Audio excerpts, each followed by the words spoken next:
Convido a todos para sentar, por favor.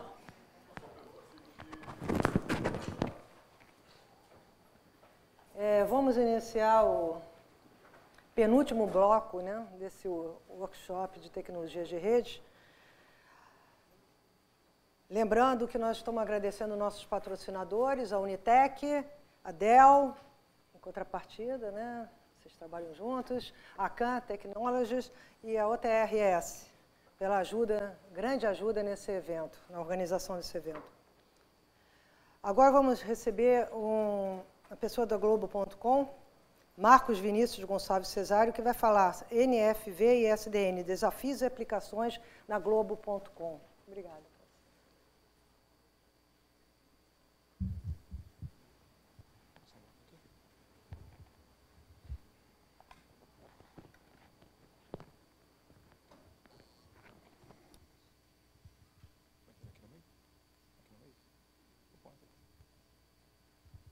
Boa tarde, pessoal.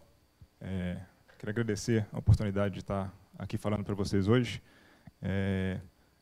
Acho que muita gente não sabe, mas eu comecei minha paixão por redes na RNP também. Eu comecei como estagiário no PopMG lá, junto com o Murilo. Então, lá em 2002 até mais ou menos meados de 2005, eu estive por lá. E depois de formado, um pouquinho depois, em 2007, eu vim para a Globo.com e estou aqui até hoje. A gente hoje é responsável lá pela parte de rede do data center e rede WAN da Globo. E aí a proposta aqui hoje é tentar passar um pouquinho do que a gente enfrentou aí durante alguns anos, de quais foram os nossos passos, quais caminhos a gente tomou para chegar no que a gente tem hoje de virtualização de rede e na parte de inteligência ali, de decisão e um pouquinho de SDN lá na rede, né, o que a gente usa nos protocolos e o projeto que a gente veio desenvolvendo ao longo do tempo aí. Quando a gente fala aí de NFV e SDN, sempre tem essa ideia da redução de CAPEX, ser mais rápido, ser mais flexível, só que na redução de CAPEX ali, nem sempre é fácil você tirar o dinheiro de um lado e colocar no bolso, né? Sempre quando tira o dinheiro de algum lugar, ele quer ir para algum outro lugar também. Então, essa parte de redução de hardware sempre vem junto com o aumento de algum trabalho ali operacional também. Então, sempre vai aumentar, diminuir uma facilidade de ter um hardware robusto, você vai aumentar o trabalho de ter algum sistema ou software para ter compensar ali o hardware. Quais são as características que a gente tem hoje lá na Globo.com? A gente é um portal de conteúdo que entrega muita mídia e bem pesado entrega de vídeo para o usuário final. E boa parte do conteúdo aberto, disponível, e a gente tem muito tráfego de pico e até pico não programado. Então, assim, a gente tem muita ocorrência. Eu sei quando vai ter uma transmissão de Copa do Mundo, sei quando vai ter eleições, sei quando vai ter uma votação de algum sistema, de algum programa da TV, mas muitas vezes eu não sei quando um maluco vai sequestrar um ônibus na Ponte Rio-Niterói e eles vão abrir esse sinal ao vivo para todo mundo acompanhar ali a reportagem. Então, acontece muito pico, muito grande, muito além do tráfego normal do diário, e sem previsão, sem previsibilidade nenhuma disso. Então, a gente tem que ter ali uma preparação para aguentar uma demanda muito mais alta do que o normal, né, e tem que ter ali uma resposta rápida para isso. Um problema que a gente tem com isso, no começo a gente tinha lá um hardware totalmente dedicado, que era um hardware super dimensionado para aguentar 10, 15 vezes o tráfego normal do dia a dia. Só que esse hardware ficava ali dedicado o tempo inteiro, durante um ano, para ser usado 2, 3 vezes no ano, durante uma vez, ou às vezes quase nunca usado no pico. Então, a ideia era ter uma infra que tivesse mais flexibilidade, conseguisse reduzir esse superdimensionamento de todos os sistemas ali, que durante um jogo de futebol eu vou ter um dimensionamento grande para o Cartola, durante uma transmissão eu vou ter uma coisa para vídeos, durante uma votação de um programa que é feito online eu vou ter o sistema de votação com a demanda mais alta. Então, ou eu tenho um sistema que consegue se adaptar mais rapidamente a essas demandas, ou eu ia ter que ter uma infraestrutura superdimensionada para todos esses sistemas rodando 24 horas, 365 dias por ano. Então, a ideia era tentar fazer essa redução na infra e ter essa agilidade de conseguir fazer isso de maneira mais rápida e não ter problemas nesses momentos de pico, não ter problemas em conseguir subir uma infra para poder atender isso. Hoje em dia, o que a gente consegue fazer? A equipe de redes hoje, por exemplo, atende, eu peguei esses dados aí ontem à noite, no mês de outubro a gente atendeu 70 mil requisições de configuração de rede. Essas requisições aí a gente coloca aí como criação, remoção de VLAN, a parte de redundância de gateway, configuração ali de VLAN e switch e configuração de load balancer. Então, a gente tem um hardware de load balancer lá que faz a distribuição das aplicações para os servidores. Então, aí, mais ou menos, quase 10 mil requisições por dia. Com equipe pequena, poucas pessoas, é humanamente impossível você ter uma pessoa atendendo 1000 requisições por dia, por exemplo. A gente tem a equipe de suporte de redes lá, tem 6 pessoas e 2 estagiários lá. Então, não dá para atender isso fazendo tudo manual. E qual foi o caminho que a gente fez, né? Então, sempre no começo é sempre tudo mato, né? Então, era tudo manual, há alguns anos atrás. E todas as configurações que eram feitas eram geradas por uma pessoa, para a gente tentar evitar erro, que sempre tem muito erro de copiar, colar. A gente gerava um script, outra pessoa validava para tentar aplicar isso, para ser um pouco mais ágil, conseguir aplicar sem tanta janela, conseguia aplicar mais no dia a dia, mas demandava ali mais tempo, mais mãos pensando e validando isso. E a gente tinha, por exemplo, uma pessoa dedicada, quase era um funcionário contratado para fazer backup, porque ele tinha que fazer backup lá de vários equipamentos, dezenas, centenas de equipamentos. Então, todos os dias de madrugada, ele ficava a madrugada inteira fazendo backup e comitando isso para um sistema de CVS na época. Então, a gente começou a fazer ali um scriptzinho mais básico para fazer um backup automatizado, comitar isso automático no CVS, ter o repositório do que ele deveria buscar ali no banco de dados. Aí, com o tempo, a gente gerou nessa máquina, que tinha uma pequena informação lá das máquinas, uns templates de scripting. Então, a gente queria aplicar, normalmente criar uma rede para um projeto novo. Era uma coisa mais ou menos padronizada, com a rede de um data center lá, tinha lá um core, densidade da rede, relativamente padronizado, era mais ou menos igual, só que a gente sempre tinha que alocar alguma coisa manual, ver o que existia, pegar ali, copiar, colar, substituir os IPs ali no script e aplicar. Uma coisa simples, que a gente acaba fazendo muitas vezes no automático, mas acabava gerando erro, porque você esquecia, copiava, colava errado, o IP de uma caixa na outra, então acabava gerando muito erro com uma coisa muito simples de fazer, muito simples de diminuir esses erros, né? Acho que o Alisson até comentou ontem, 73% dos problemas lá são erros humanos e são, né, desse ponto de vista, relativamente simples de serem resolvidos. Então, a gente parou um pouquinho ali e fez alguns templatezinhos ali que eram substituídos de maneira fácil. Com isso, a gente começou depois a separar. Vamos aumentar esse banco de dados um pouquinho.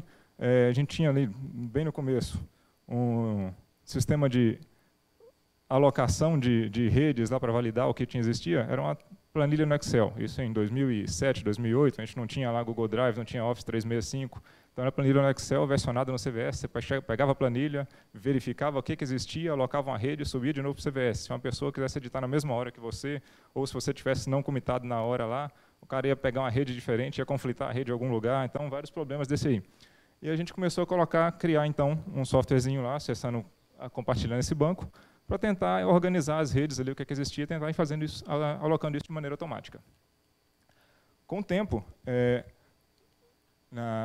teve uma demanda de fazer uma organização maior na infra, né, que foi um sistema que eles começaram a criar de organização de servidor virtual, que foi o sistema de orquestra. Então, a ideia dele era ter um sistema orquestrador. Na época, a gente não tinha ainda OpenStack, não tinha CloudStack, isso foi 2008 para 2009, um sistema para fazer a orquestração das máquinas virtuais.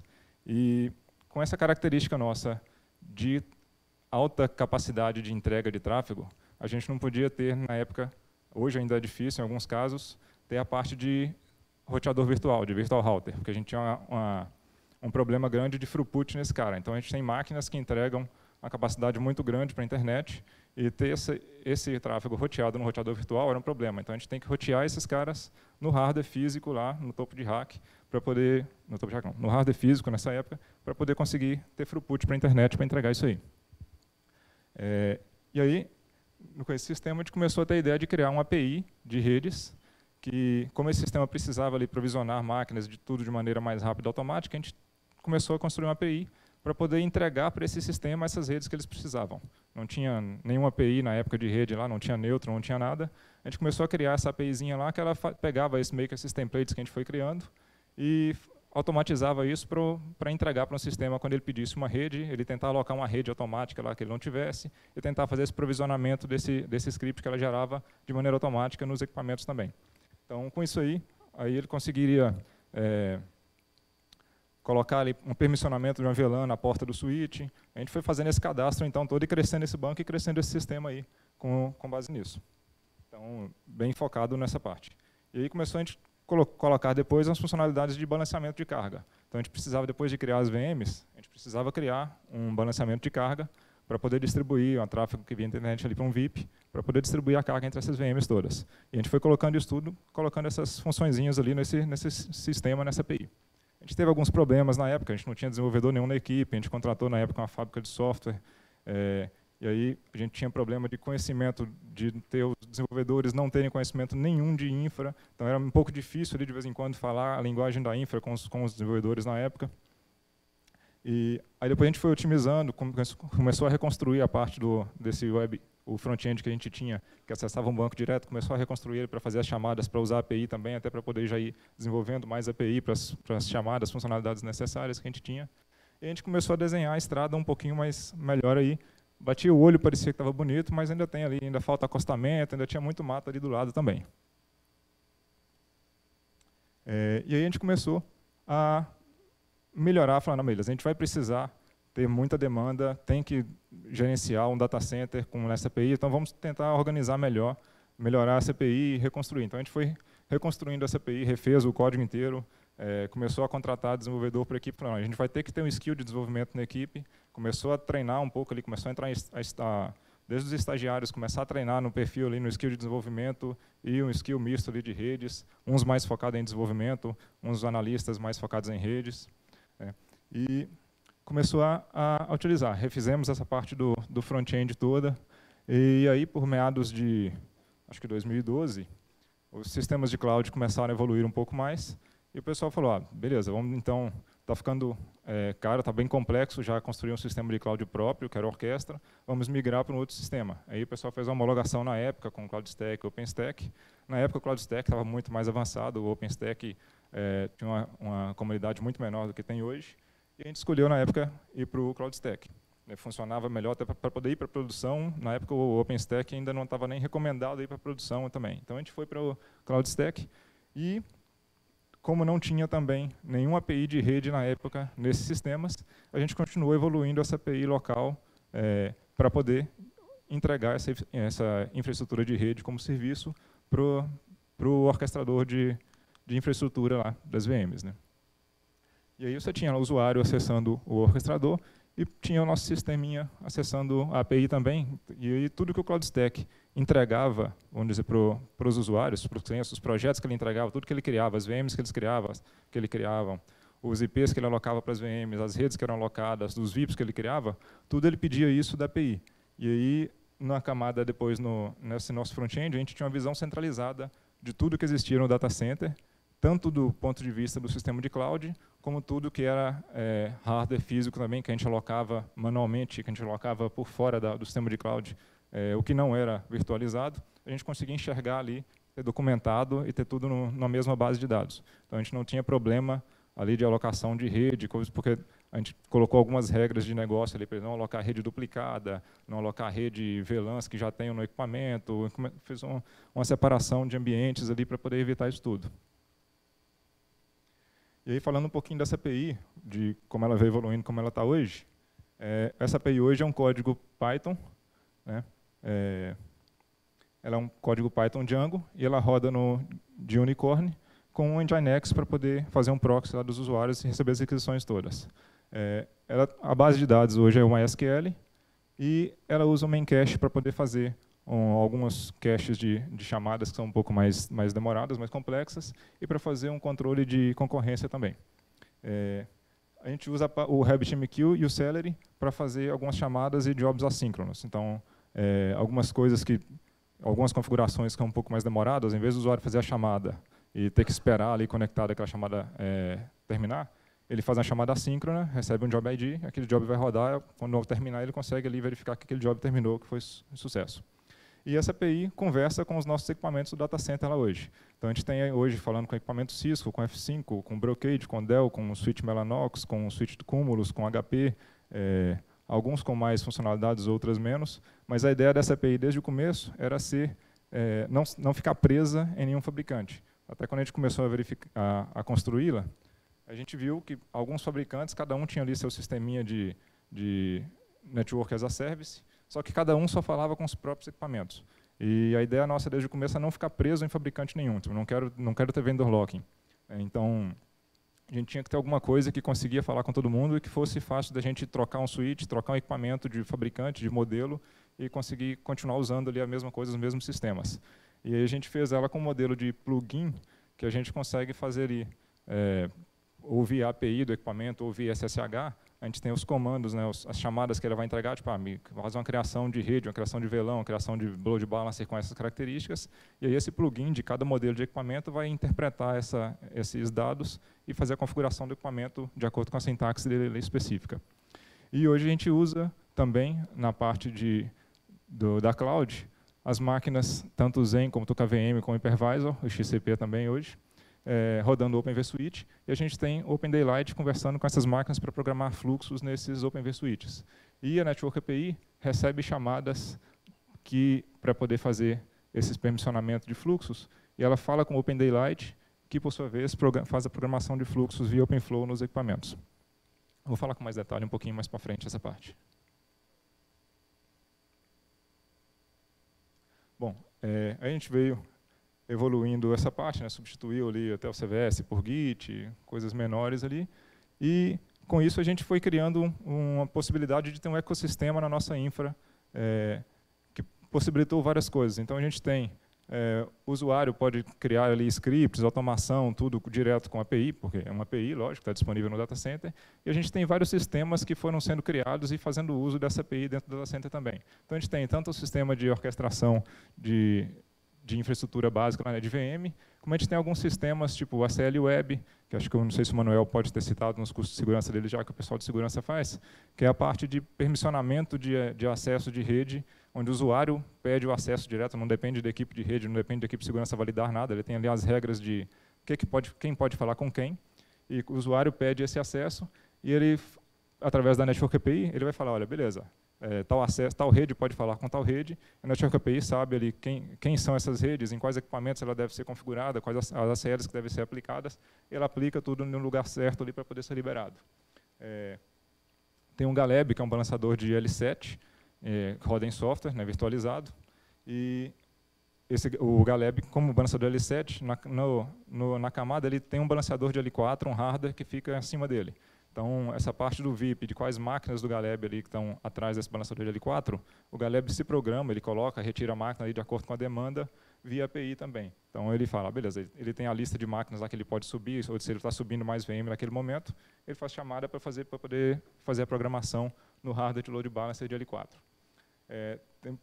Com isso, a gente possibilita o esquema do Blue-Green Deploy também, que a ideia do Blue-Green é o seguinte, ao invés de eu fazer um deploy e retirar uma estrutura do ar, retirar um sistema do ar para fazer um deploy, o sistema duplica as máquinas desse deploy, duplica as VMs, instala a versão nova do software, né, instala o código novo, depois que ele instalou, está duplicado, testou, está funcionando, ele vai no balanceamento também e troca essas máquinas todas para as máquinas novas. Então, possibilita que as equipes todas façam um deploy automático lá, troquem essas máquinas, troquem essa configuração toda, sem precisar de ninguém da equipe de rede também mexer em nenhum equipamento. Só com chamada de API ele faz essas trocas de configuração toda. O Tsuru, que é um PAS da Globo.com, tá? Que também disponibiliza tanto a parte de balanceamento, disponibiliza containers, disponibiliza serviços lá para rodar as aplicações, né? Já a estrutura pronta com os middlewares todos instalados. E aí, falando um pouquinho da infraestrutura de rede.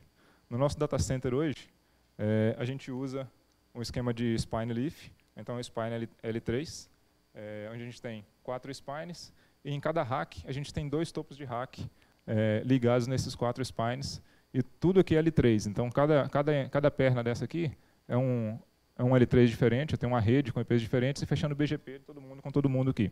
Tá? E aí, nesses equipamentos aqui, eu tenho VRFs diferentes, fechando BGPs diferentes também em cada VRF. Então, tem como se fosse várias camadas ali de fabric, né?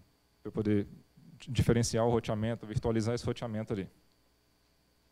E dentro de cada rack, que eu tenho? Eu posso ter máquinas ali tipo, em VRFs diferentes, cada máquina na sua própria VRF, e essas máquinas estão ligadas hoje nos 2 switches. A ideia de ter esses 2 switches no rack é para ter redundância, poder conseguir fazer manutenção do switch, conseguir desligar, atualizar, sem eu tirar o rack inteiro do ar lá. Então, eu tenho sempre as máquinas ligadas sempre nos 2 switches. Esses switches falam aqui um protocolo de MCLAG aqui, né, normalmente VPC, no caso da Cisco, ou o VLT, na Dell, sempre falando MCLAG. E essas máquinas são configuradas de acordo com as VRFs que elas vão estar aqui, de acordo com a tenacidade delas, né. Essa configuração, essa criação da rede, essa associação da rede com a VRF aqui, é toda feita pela Network API também. Então, o operador de rede, lá, na hora que ele vai instalar a máquina lá no ar, ele só entra pela interface web lá, pede uma rede naquele rack, ele não tem que se preocupar com alocar a rede, não tem que se preocupar com ser duplicado, procurar a rede livre. Ele simplesmente fala, para o rack H50, eu quero uma rede /26. A API se vira para entregar para ele uma rede /26 lá do que ela tem de range livre, sem conflitar com ninguém. E ela faz o deploy dessa configuração da rede, com os protocolos de redundância de gateway lá direitinho, em cada rack desse aqui, para ele poder instalar o servidor. Depois de instalado, as VMs vão ser todas roteadas também no topo de rack. Então, essa rede que as VMs criam, cada projeto lá que quiser uma rede nova no rack, o CloudStack fala com a Network API, e a Network API provisiona essa rede nos racks aqui também, e a VLAN, a permissão de VLAN na porta dessas máquinas aqui para as VMs poderem acessar. E o CloudStack, por sua vez, coloca permissionamento, o tag correto de cada VLAN no OVS. Né? E aqui, então, a gente tem essa virtualização da parte do switch aqui no OVS. Com isso aqui, essa separação, esse roteamento no topo do rack, lá no hardware, a gente tem que fazer a separação lógica do controle de acesso. E aí o controle de acesso que era feito, na verdade, por ACL no topo dos racks. Só que um switch topo de rack lá de 1U, com o crescimento da infra, a gente começou a ter problemas de exaustão de TCAM desses equipamentos. Então, a gente começou a criar ali muita rede, muito acesso sendo liberado, foi chegando a hora que o TCAM foi chegando perto do limite, a gente falou, se o TCAM estourar, quando acabava a TCAM em determinado rack, a gente falou, estourou o espaço de TCAM, não tem mais o que liberar, não sobe mais projeto naquele rack. Então, mesmo eu tendo disponibilidade, talvez, de hardware, ou de CPU, ou de memória, tendo disponibilidade de qualquer outra coisa lá, eu não tinha mais disponibilidade de ACL, eu só poderia subir mais... eu só poderia subir mais VMs do mesmo projeto que já existisse, que já estava liberado, mas eu não poderia fazer nenhuma liberação nova naquele equipamento lá. E aí, para poder sair desse problema de exaustão de TCAM, a gente começou a estudar possibilidades de trazer esse filtro virtualizado para o OVS. Né? Então, esse filtro, a ideia não era não rodar isso nas VMs, porque se eu tivesse um comprometimento das VMs ali, o ofensor ia ter controle dos filtros, então não poderia filtrar na VM, e a ideia era filtrar isso nos hosts. Para filtrar isso nos hosts, eu tinha a possibilidade de filtrar pelo hypervisor, por iptables, ou filtrando por flows dentro do OVS. A gente fez alguns testes lá, eu não tenho os números aqui agora, posso pegar depois para quem quiser, no final da palestra tem meu contato. A gente viu que por flow era muito mais, por causa do esquema de hash que ele faz, era muito mais performático você filtrar por flows do que filtrar por iptables na máquina. Né? Então, a gente foi para trabalhar com flows. E aí, para fazer a programação de flows nesses OVS, a gente começou a usar o OpenDaylight. E aí que entra, então, a parte do OpenDaylight, fazer a programação do que essas redes podem acessar. Né? Tipo, a ACL, que era feita no hardware, a gente começou a virtualizar a ACL aqui, e a gente tem o OpenDaylight fazendo o controle dessas máquinas, permitindo o que pode ser feito entre as redes todas. Isso aqui é feito de maneira transparente para o CloudStack. O CloudStack continua do jeito que ele sempre trabalhou, ele continua criando VM, continua fazendo o tag lá das VMs na interface do OVS, quando ele sobe a interface, uma virtual interface no OVS, faz o tag que ele precisa fazer. A gente não precisou mudar absolutamente nada no código do CloudStack para poder fazer isso aqui. E a gente tem o OpenDaylight por trás disso aqui, fazendo o permissionamento desses acessos. Tá? Via OpenFlow. Então, a gente tem os switches aqui controlados por OpenFlow, e o OpenDaylight não dá nem notícia, o OpenDaylight, desculpa, não. E o CloudStack não dá nem notícia disso que está sendo feito, nem afeta, apesar de ele gerenciar, criar configuração no OVS, isso aqui também não afeta de maneira nenhuma a gerência que o CloudStack faz dos hosts, né, desses hypervisors. E aí, a gente criou um sisteminha para poder fazer a gerência dessa parte de OpenFlow e de SDN também. Porque a gente começa a ter ali muita máquina sendo controlada e uma dificuldade, você não tem como ali saber quem é o controlador de cada uma também. Então, na Network API, ela tem a informação de quem é o controlador ali de cada ambiente, quais grupos de máquinas. Hoje a gente tem rodando na infraestrutura, isso aqui produção, 41 controladores, rodando em 360 hosts físicos aqui controlados. Aí nesses hosts aqui tem mais aí alguns milhares de VM rodando lá em cima deles. Isso aqui, se eu não me engano, acho que a gente tem, acho que 13 ou 15 racks físicos de cloud que estão com essa solução.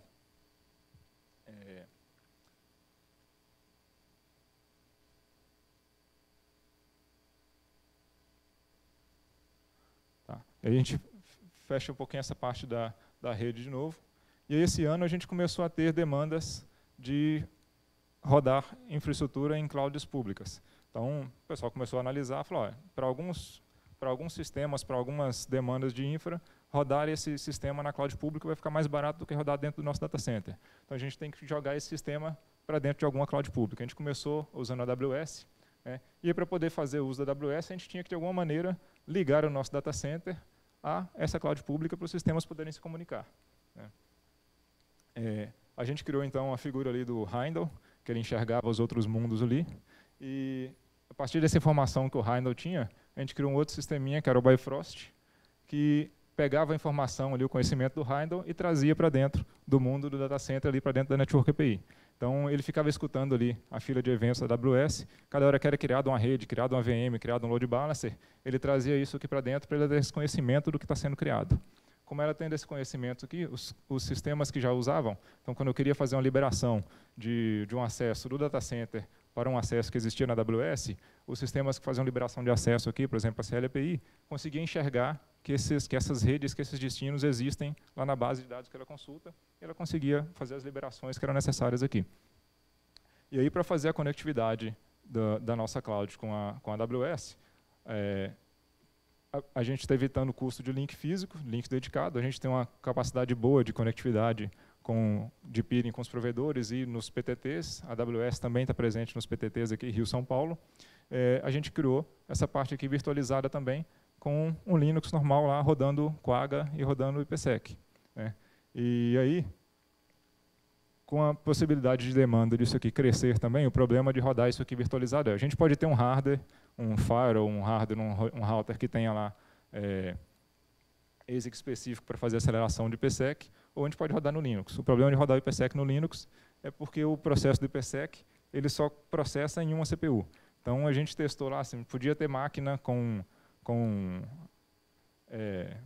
várias 40, 50, 30 CPUs lá, que o IPsec, por mais que você distribuísse as interrupções das filas da placa de rede entre CPUs diferentes, o tráfego de IPsec ia todo para uma CPU só. Então a gente não conseguia tirar muita coisa de uma máquina, de um hardware, de um x86 específico. Então a solução foi a gente virtualizar isso aqui também, e aí nesse hardware a gente roda várias máquinas virtuais, cada máquina virtual vai ter o seu processo de IPsec fazendo bind numa CPU ali, então a gente começa a ter vários caminhos possíveis para a cloud, que ela e começa a distribuir esse tráfego e aumentando esse throughput, fazendo essa distribuição e aumentando as quantidades de VMs ali ligadas.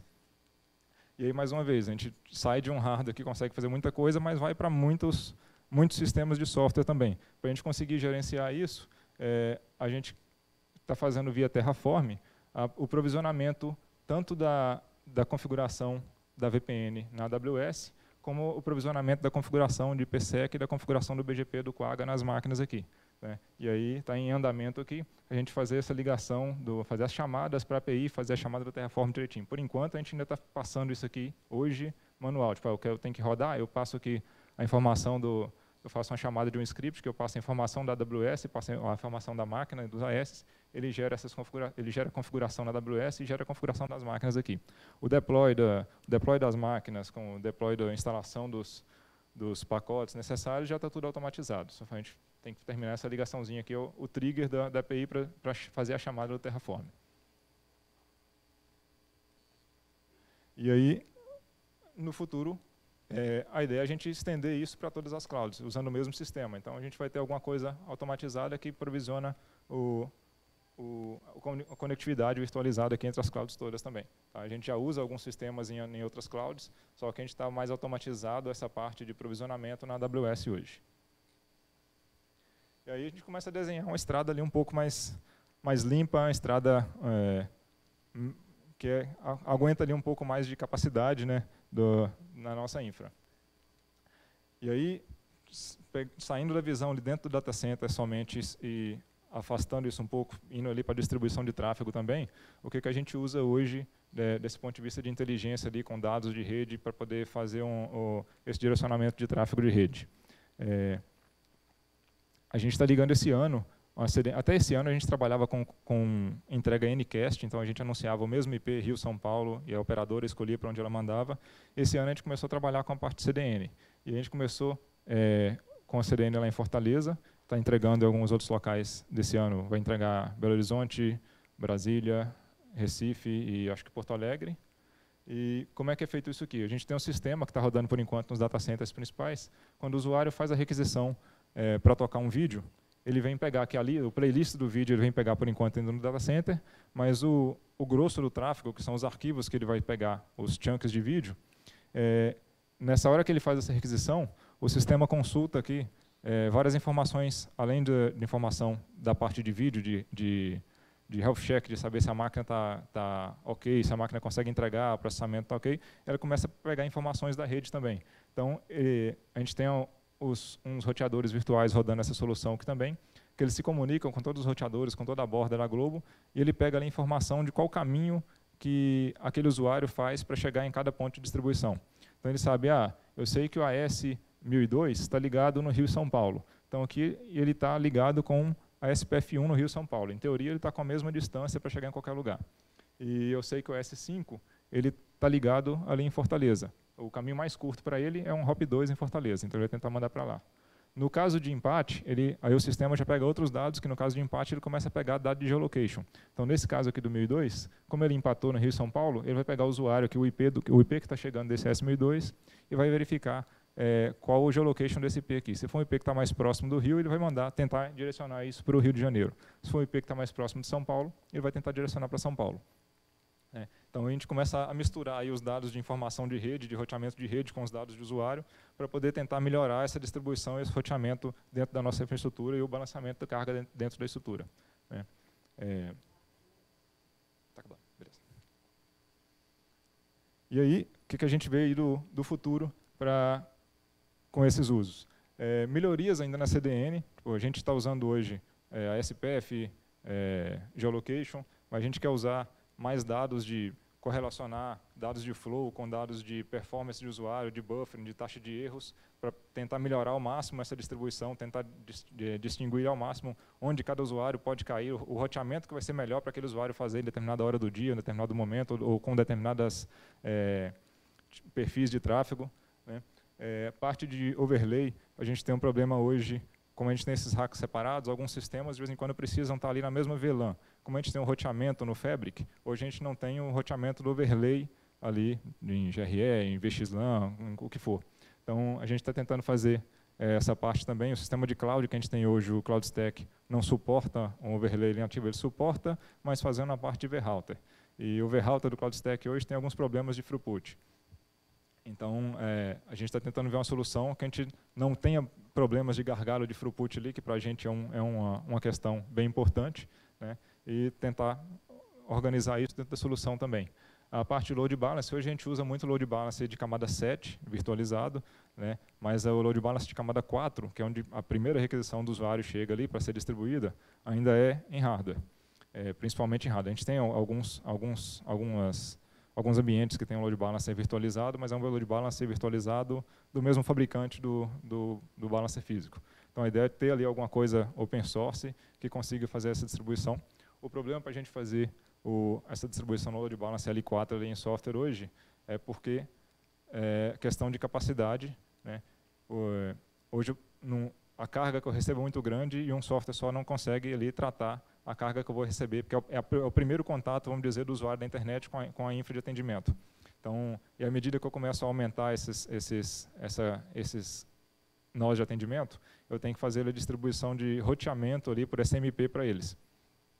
E com isso eu começo a ter problema ali de trocar ali o hash de roteamento, e eu começo a ter problema de requisição, de conexão que estava estabelecido em um determinado nó, pode ser direcionado para outro nó, com falha ou com aumento de nós ali e aumento de caminhos da rede. Então a ideia, o problema que a gente tem é conseguir ter uma solução ali que escale bem, que não tenha problema e consiga fazer ali um hash consistente sem necessariamente precisar ter replicação de conexão, sem ter essas questões que diminuem um pouco a capacidade ali também, né?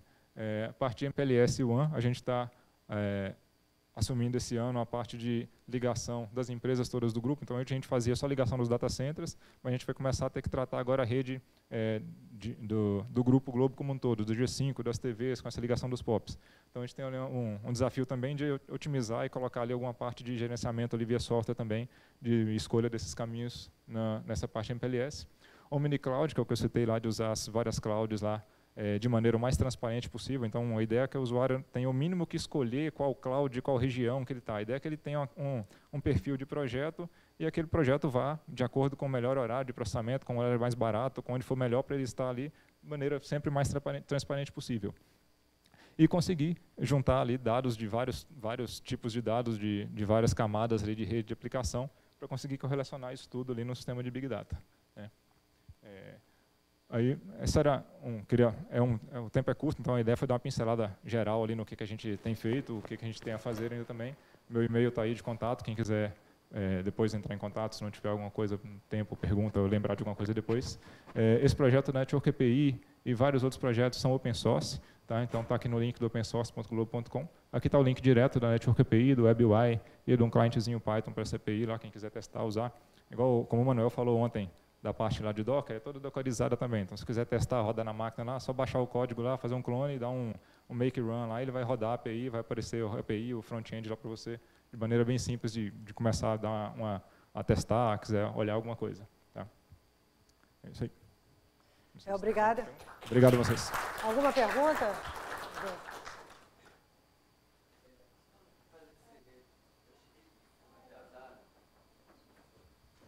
Um pouco atrasado. E quando você escolheu utilizar a nuvem, como é que foi feito esse procedimento? Não sei se você comentou aqui, que existem várias. Como vocês fizeram para decidir que é essa aqui? A privada ou a pública? A pública, desculpa. A pública de AWS, coisa? Não. A pública, como a gente começou um uso maior o ano passado, esse ano.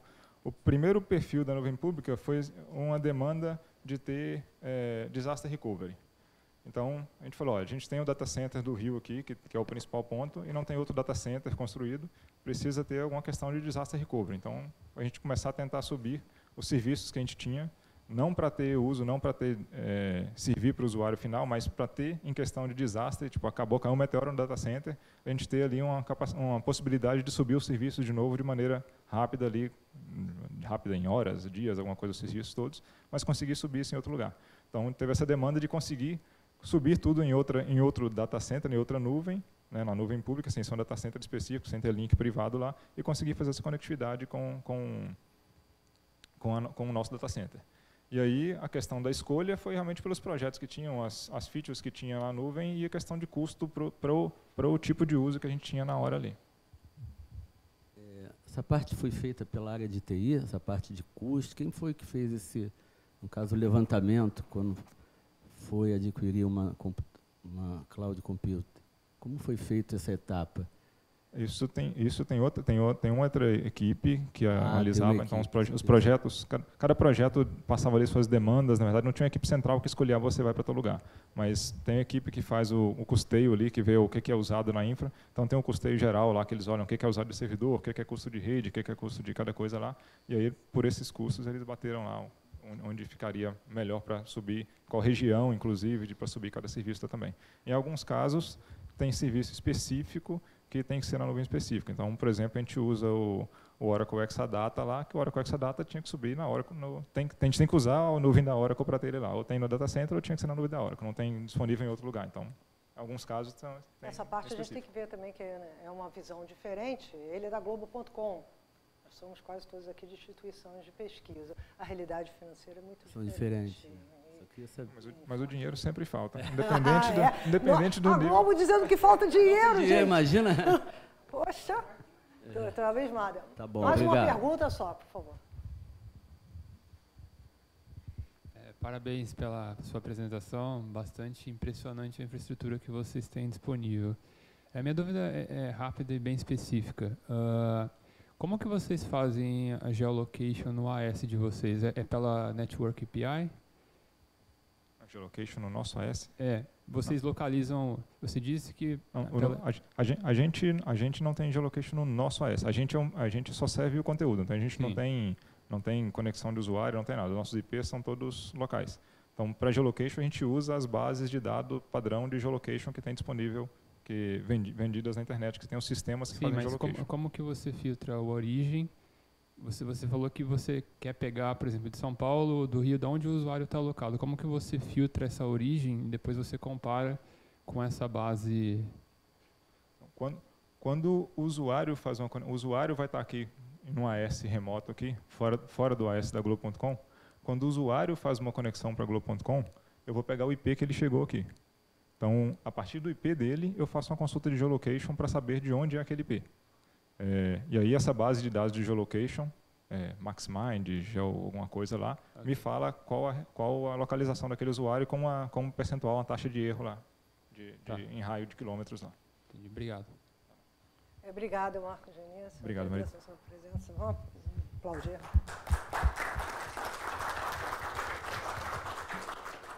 Agora a gente vai receber um patrocinador muito importante, a Dell, o engenheiro Fabrício Bronzatti, que vai falar Make Innovation Real with the Convergence of HPC and AI. Ok? Obrigada. Boa tarde. Eu queria fazer uma pergunta para vocês, se vocês puderem levantar a mão mais ou menos, quem aqui conhece ou já ouviu falar alguma coisa de HPC? Legal. E inteligência artificial? Legal. Então, não vai ser nada muito diferente, pelo menos vocês já conhecem alguma coisa. Então, o HPC, ou a utilização do HPC e muito a utilização da inteligência artificial é para tentar aí resolver algumas das maiores brigas aí da humanidade. Vocês, pelo que eu entendi, a maioria aqui é da área de pesquisa, que tem muito mais conhecimento do que eu, por exemplo, e vive isso no dia a dia. Ou lutar para achar a cura de uma doença, desastres naturais, desenvolvimento. O comentário aqui da Globo.com, eu trabalhei 3 ou 4 anos com o OpenStack, eu imagino o desafio que foi para vocês desenvolverem isso do zero. Se pegar isso de um sistema desenvolvido na comunidade por muitas pessoas já é difícil de operar hoje, eu imagino desenvolver isso do zero. Então, o HPC, inteligência artificial, vem para justamente potencializar esse tipo de pesquisa. Então, o que é inteligência? Então, como que nós aprendemos? Eu estou com um filho de 2 anos e pouquinho, 2 anos e 4 meses, e eu estou tentando entender agora como que a gente aprende, como nós aprendemos desde pequeno. Então, alguém explicando para a gente, vendo como faz, hoje assistindo no YouTube, vendo alguma coisa, tropeçando, o pai e a mãe falando.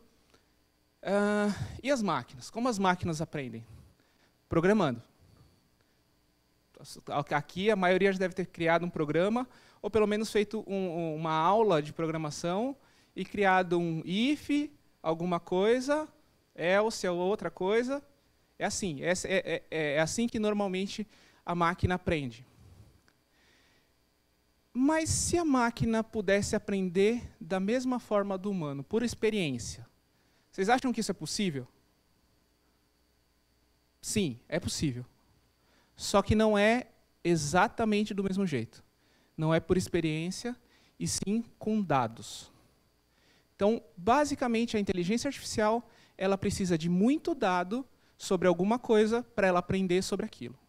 Então, esse é o ponto-chave em qualquer experimento, em qualquer algoritmo de inteligência artificial.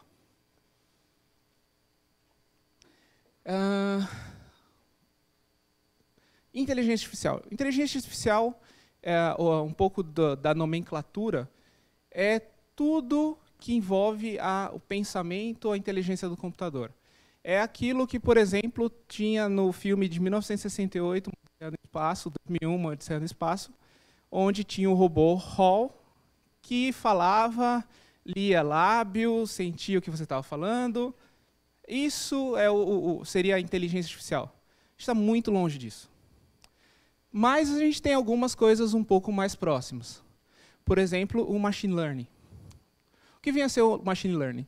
É aprender via a extração de características de um dado. Então, por exemplo, aplicado, por exemplo, a reconhecimento facial. Eu posso ter um programador no qual ele vai extrair determinadas features. A distância entre os olhos, o tamanho dos olhos, a envergadura, como que está localizado o olho dentro do rosto, tamanho de face, tamanho de orelha. Eu posso, via machine learning, extrair essas features e fazer o reconhecimento facial. Dentro disso, eu posso ter uma outra técnica, que é conhecida como Deep Learning, no qual eu não tiro nenhuma feature. Na verdade, eu tenho uma rede neural, que é uma rede composta de como se fossem neurônios e as conexões dos neurônios. Ela tenta mimetizar eletronicamente, ou dentro do computador, o que o nosso neurônio faz. Então, basicamente, eu pego um dado de uma foto, de um rosto, eu divido ela é uma matriz, divido ela em vários pedacinhos, coloco cada pedacinho desse em um neurônio de entrada, e aí eu vou ter vários níveis onde isso vai fazer uma equação de multiplicação, de soma, até isso chegar ao resultado final. Eu pego esse dado de várias pessoas, várias fotos, com o nome daquela pessoa e a foto. Passo ela, verifico se ele conseguiu identificar a pessoa. Faço isso centenas de vezes, milhares de vezes. E automaticamente o computador se programa e aprende a detectar o que é uma pessoa. Isso pode ser feito com uma bicicleta, com qualquer coisa. Pode ser feito com dados, pode ser feito com dados de rede para detecção de intrusão. O uso dessa tecnologia, hoje eu não vejo limite. A gente tem qualquer coisa que a gente for fazer, desde que a gente tenha dado suficiente para treinar uma rede neural, a gente pode aplicar. Bom, a inteligência artificial começou nos anos 50. Então, ela começou ali por volta de 1956, e ela foi tendo o que é chamado como verões e invernos da inteligência artificial. Então, começou ali por volta de 1956, com meados dos anos 70, teve o filme da Odisseia no Espaço, entrou no inverno. Na década de 80, começando da década de 80, não se falava de inteligência artificial. Mais ou menos no meio, ali, meio para o final da década de 80, começou a se falar novamente. Tem uma matéria bem legal que o Jornal Nacional está fazendo sobre as reportagens e as ações sobre inteligência artificial. Tem uma reportagem bem legal de 1988 lá, no qual explica o que o Brasil já estava exportando programas de inteligência artificial.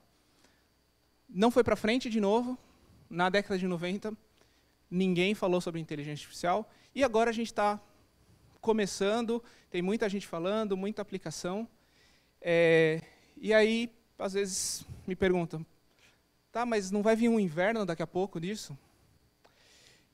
Tem algumas coisas mudaram. Então, inicialmente, o custo da computação era muito alto. Hoje em dia, o custo da computação ele caiu muito, ele é muito mais baixo. Outro importante, o quanto de dados armazenado era muito pequeno. Eu não tinha onde armazenar esse dado, eu não tinha como coletar esse dado. E hoje eu consigo armazenar teras e teras de dados do seu celular, do que você está fazendo, aonde você foi. O Google, o Facebook sabe o que você falou, aonde você estava, se você parou em frente a determinado restaurante. Então, houve a inversão desses dados. O que eu falei como sendo a principal necessidade para um ambiente de inteligência artificial, para eu criar um algoritmo? Ter dado em abundância. O segundo, que eu não comentei, é ter capacidade de computação em abundância, que é justamente o que a gente tem agora. A gente tem computação a baixo custo e uma quantidade imensa de dados. Agora, falar um pouquinho de HPC, depois eu vou tentar juntar os dois mundos. Então, HPC. O que seria o HPC hoje?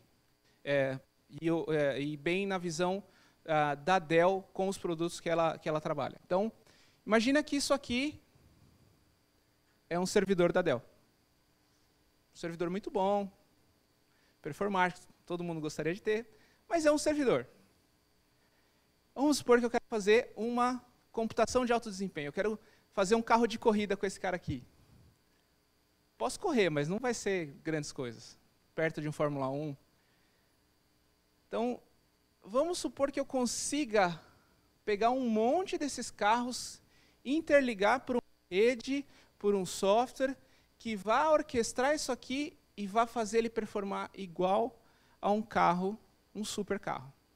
Então, a ideia da computação, a ideia que rege o HPC dentro da Dell é isso.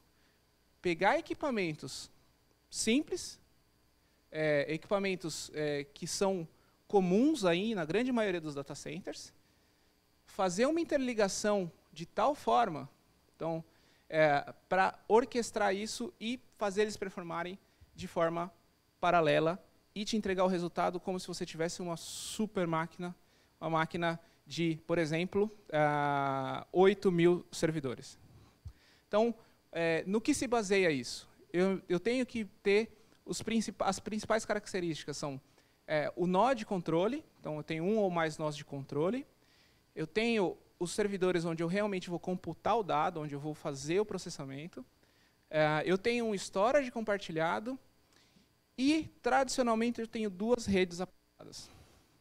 Eu tenho uma rede de baixa latência, que é para fazer o paralelismo. Então, hoje, o mais comum e o mais difundido no mundo é a rede InfiniBand, da Mellanox. E eu tenho também uma rede gigabit Ethernet, ou 10 gigabit Ethernet, para fazer o tráfego, às vezes tráfego de dados, às vezes simplesmente para fazer o controle do ambiente, cuidar de atualizações, manter o ambiente em ordem. E por que o tema da convergência do HPC com a inteligência artificial? Hoje, tradicionalmente, o HPC ele foi focado em algumas indústrias, então, modelamento e simulação, muito na área de CAD, CAI, manufatura, previsão de tempo, exploração de óleo, mas isso ele está tomando outras áreas e está se adaptando a infraestrutura e o software para rodar no ambiente HPC. Por quê? Quando eu vou para fazer uma análise de um genoma, um sequenciamento de genoma, ou uma análise de fraude numa escala de uma Mastercard, por exemplo, ou eu vou fazer o treinamento de dados, seja ele com machine learning, seja com deep learning, numa massa de dados muito grande, eu preciso de uma infraestrutura com muita capacidade de processamento. Por alguns tempos, cada um tentou fazer a sua própria infraestrutura. Tiveram grandes evoluções. O Big Data foi um que cresceu em forma paralela ao HPC, de uma forma bem legal. Só que ele acaba tendo alguns limites. E o HPC ele já vem, desde a década de 80, já tem implementações de HPC. Então, existe muito conhecimento de como tratar o dado, como criar a rede, qual que é o tipo de comunicação. Então, hoje, tem muita gente trabalhando para quê? Adaptar a stack de software para rodar esses outros tipos de workloads dentro da infraestrutura do HPC. E o HPC também está sofrendo algumas alterações para poder absorver esse workload. Então, por exemplo, uma pessoa que trabalha aí com desenvolvimento de inteligência artificial. Ele tem, o primeiro usuário ele gosta de utilizar BigDL com cuDNN, o outro é Café com Python, o outro TensorFlow com HDF. Parece complicado, só que é um pouquinho mais do que complicado, porque cada vez que ele vai usar, ele ainda vai usar uma versão diferente. Uma versão diferente do TensorFlow, uma versão diferente do Python. Então, cada vez que vai desenvolver alguma coisa, uma característica diferente, uma quantidade de software diferente. E para o time de operação? Se eu tiver isso em bare metal, se eu tiver isso de forma física, cada vez eu preciso botar uma versão de Python diferente, uma versão de cada framework diferente, é impossível a infraestrutura acompanhar e dar os recursos na velocidade que o desenvolvedor precisa. Então, esses são os dois principais pontos que a Dell trabalha para desenvolver as soluções de inteligência artificial e HPC. Então, hoje, nós temos 3 principais ofertas. Uma baseada em Intel. Então, não sei se vocês já ouviram falar, mas a Intel desenvolveu um framework chamado Nauta. Ele é todo baseado em Kubernetes, no qual eu tenho exatamente a mesma infraestrutura do HPC. Eu tenho um nó de controle aqui, eu tenho nesse espaço aqui 16 servidores para computação, eu tenho um storage compartilhado, esses 2 carinhas aqui, um é a rede de baixa latência, o outro é a rede de gerenciamento. Então é exatamente a mesma coisa que eu mostrei no desenho anterior, só que aplicado à inteligência artificial, no qual eu tenho um ambiente suportado, open source, totalmente open source. Se vocês quiserem testar o Nauta, é só procurar aí, vocês vão achar o GitHub, as informações da Intel para poder instalar isso. Orquestrado todo com Kubernetes e rodando qualquer tipo de treinamento, TensorFlow, Café, Python, todos aqueles frameworks e linguagens via containers. A outra opção é com NVIDIA. Qual que é a diferença aqui? Esse aqui, normalmente, ele tem um custo muito mais baixo. Mas ele também tem uma capacidade de processamento mais baixa, dependendo do que eu vou utilizar. Esse aqui, eu vejo mais opções com dados ou que uma característica muito específica. Um dado que precisa estar muito dado em memória. Esse cara aqui, eu consigo colocar servidores com 1 TB de memória de forma muito fácil. É lógico, normalmente eu não vou precisar de tudo isso, mas eu consigo colocar bastante memória nesses caras. Quando eu vou para essa solução aqui, ela é tremendamente performática. Eu consigo trabalhar muito bem, por exemplo, toda a parte de imagem, reconhecimento facial, reconhecimento de objetos,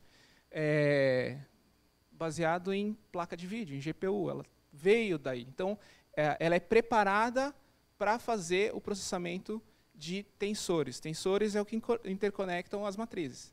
Então, uma imagem, basicamente, é uma matriz. Eu consigo trabalhar isso de forma muito otimizada. Ela também trabalha com containers, também tem a mesma estrutura, onde eu tenho um servidor de controle, um storage.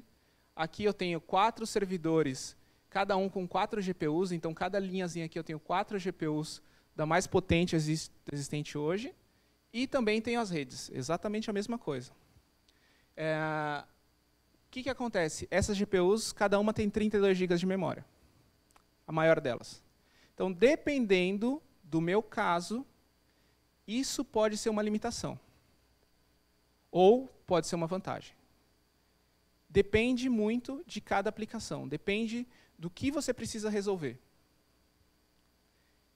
E a terceira opção, eu diria que é vamos dizer, a mais clássica delas, que é o ambiente de Big Data. É um Hadoop tradicional, no qual eu tenho 3 nós aqui, com uma ferramenta específica da Cloudera, chamada de Cloudera Workbench, no qual eu já tenho grande parte desses frameworks, dessas redes neurais, prontas e integradas para fazer machine learning dentro de Data Lake. Então, se eu for fazer um ambiente onde eu já tenho um Data Lake, ou uma empresa que vai fazer o trabalho de dados, por exemplo, Globo.com, eles comentaram que pretendem cruzar diversos dados com o ambiente de Big Data. Se eles quiserem partir para um ambiente de inteligência artificial analisando esses dados de Big Data, essa solução já está completamente integrada. Então, é bem fácil de utilizar. Aqui algumas características. Então, esse aqui é um estudo comparando a solução baseada na Intel on-premises e baseado em cloud pública. Então, vocês podem ver aqui o custo do investimento do primeiro ano para esse tipo de solução on-premises ele é bem maior. Mas o custo de operação aqui, nos anos subsequentes, ele é bem menor. Então, aqui ele está contemplando o hardware, software, serviço, mão de obra, power, cooling, tudo no ambiente. E aí tem um outro detalhe. Esse ambiente aqui eu tenho 24 horas por dia disponível. Esse aqui eu tenho só 12 horas por dia disponível. Esse aqui eu tenho 10 teras de storage para utilizar. Esse aqui eu tenho 100 teras de storage para utilizar. Então, mesmo tendo o dobro do tempo de computação, 10 vezes o storage, no custo total de 3 anos, montar essa infraestrutura on-premises ela é 24% mais barata. Custo total, não só o custo do hardware. Se eu extrapolar isso para 5 anos, que é um tempo de vida relativamente comum para uma infraestrutura dessa, esse ganho é muito maior. Então, hoje em dia, devido à quantidade de dados que eu tenho que movimentar entre os meus sistemas, as minhas fontes de dados, e a quantidade de processamento que eu preciso para montar qualquer tipo de algoritmo, para fazer ele aprender, ele ler esses dados, manter tudo isso na nuvem, ou trafegar tudo isso na nuvem e deixar rodando, ainda tem um custo muito alto. Então, é bem atrativo ter esse tipo de ambiente rodando on-premises ainda nos dias de hoje. Esse aqui é um outro estudo comparando a NVIDIA, o ambiente de NVIDIA, qual que é o treinamento. Essa ResNet 50 é uma rede neural bem famosa. Então, ele mostra aqui quantas imagens por segundo eu posso treinar utilizando 4, 8 ou 16 GPUs. Então, vocês podem ver que o crescimento aqui é praticamente linear com esse storage específico. Ele é um storage que ele foi um scale-out NAS, mas ele foi adaptado e foi melhorado para trabalhos com inteligência artificial. Então, ele é uma versão all-flash de extrema performance. Por quê? Imagina que eu tenho um cientista de dados e ele precisa fazer o treinamento e rodar, ler 1 tera de imagem naqueles 4 servidores que eu tenho ali, em todas as GPUs.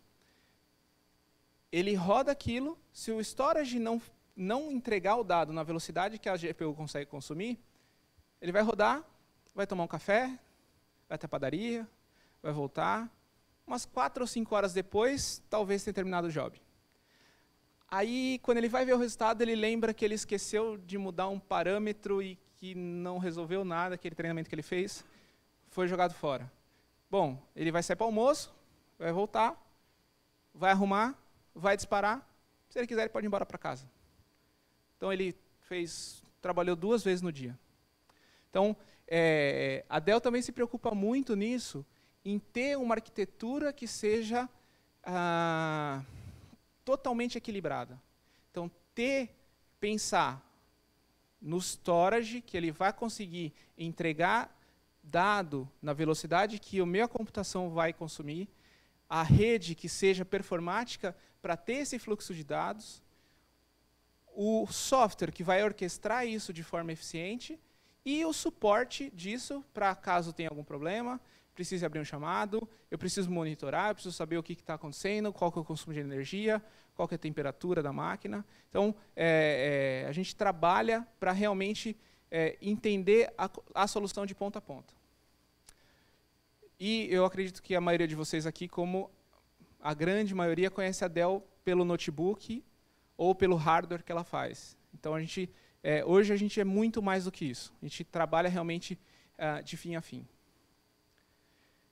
E aqui alguns dados de um cliente que realmente implementou um ambiente desse de Big Data com inteligência artificial, no qual ele conseguiu economizar aí 15 milhões de dólares, aumentando a produtividade dos cientistas, reduzindo fraudes, a parte de economia com hardware antigo. Então, eu posso transformar, por exemplo, é muito comum eu transformar 3 ou 4 racks, hoje completos de equipamentos, para às vezes meio rack, e o que isso economiza de energia, espaço, horas de manutenção é muito grande. Então, hoje, máquinas aí com 5, 7 anos de utilização, elas parecem que não, mas ela tem um custo muito grande para manter esses ambientes. A Dell também ela desenvolveu um portal de autosserviço para os cientistas de dados. Então, essas soluções aqui, eu consigo fazer o provisionamento automático de um ambiente. Então, essas aqui seriam as tarefas que um cientista de dados teria que fazer para poder disparar o seu primeiro job. Então, entrar na máquina, alocar o hardware que ele quer, subir módulos, bibliotecas e o Job Scheduler, colocar os serviços, porta, instalar o Jupyter Notebook, fazer toda a parte de integração para poder rodar um job. Então, a Dell desenvolveu um portal de autosserviço, onde todas essas tarefas aqui, elas são Dropbox. Eu simplesmente falo, eu quero um servidor, eu quero 2 GPUs, eu quero rodar TensorFlow com Python, com Café, coloco ali o que eu quero, ele vai criar um container, vai subir o Jupyter Notebook, você vai ter o IP, você simplesmente começa a utilizar. Então, é muito dinâmico, muito simples para o cientista de dados poder utilizar esse ambiente. Tá. Deixa eu play aqui.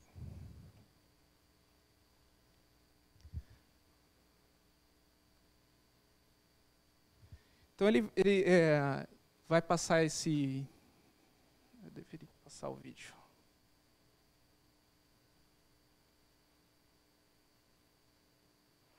Tá indo. Então, ele vai mostrar aqui, mais ou menos, como é o fluxo sobre esse portal. Ele vai justamente mostrar que ele pede para você selecionar, ele é por usuário, então eu posso ter permissões diferentes, eu posso ter usuários que podem selecionar quantidades diferentes de máquinas ou de GPUs, diferentes workflows, ele vai pedir aquele job. Importante, você sempre tem que setar um tempo para aquele ambiente existir, porque a ideia é que isso seja um ambiente compartilhado, que não fique uma pessoa só consumindo aquelas GPUs indefinidamente.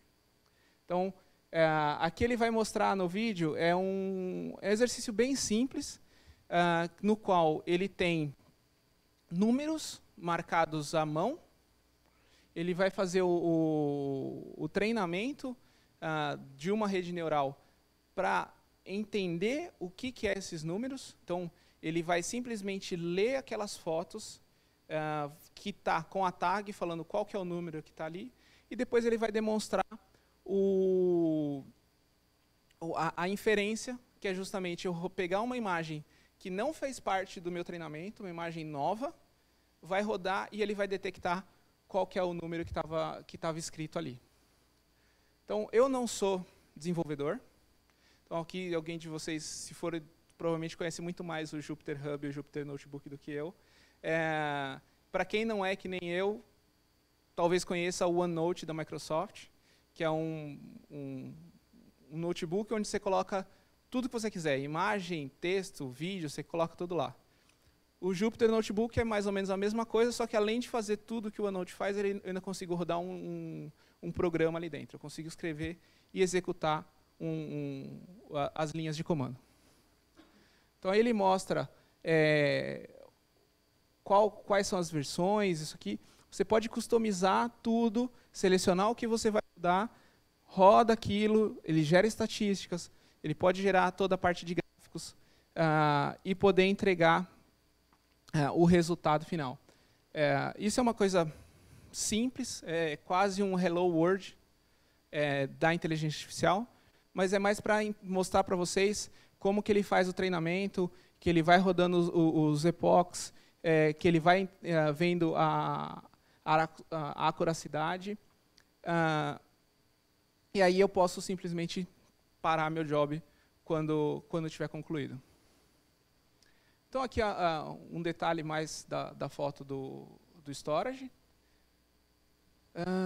Por que a Dell para inteligência artificial e HPC?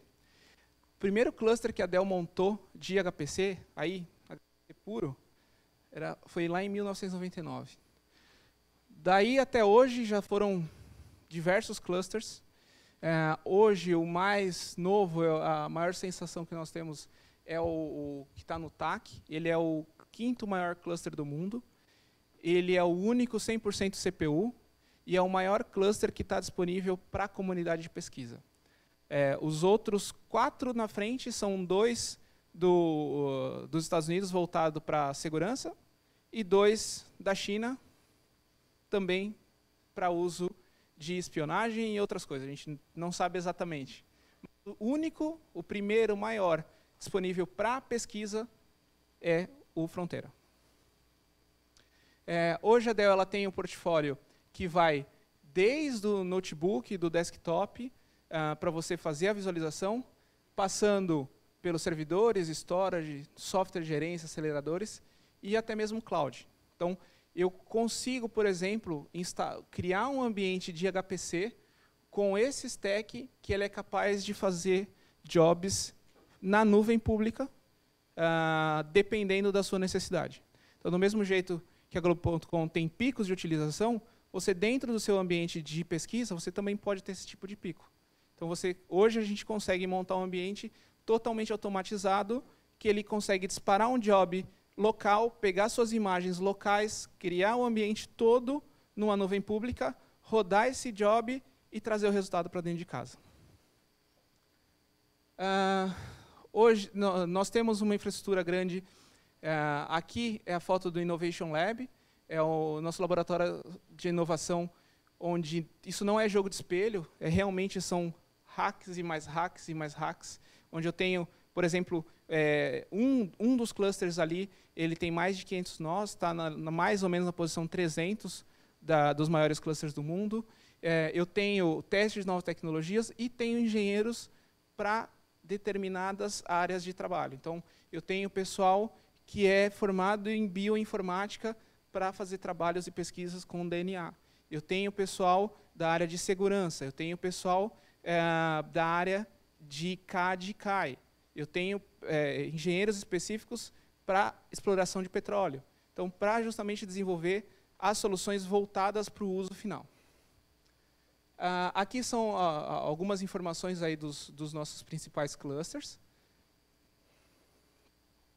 Alguns casos de sucesso, estou acabando, por exemplo, com a Caterpillar para caminhão autônomo.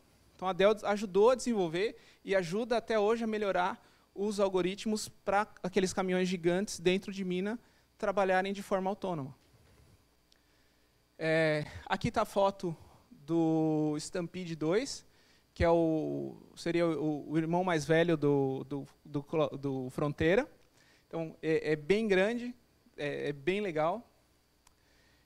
Esse aqui, por exemplo, é na Universidade de Monash, no qual eu tenho uma sala que ela é um cilindro, então eu tenho 360 graus para visualização de imagens. Ele é baseado, por exemplo, é um HPC que foi desenvolvido todo com stack de software do OpenStack.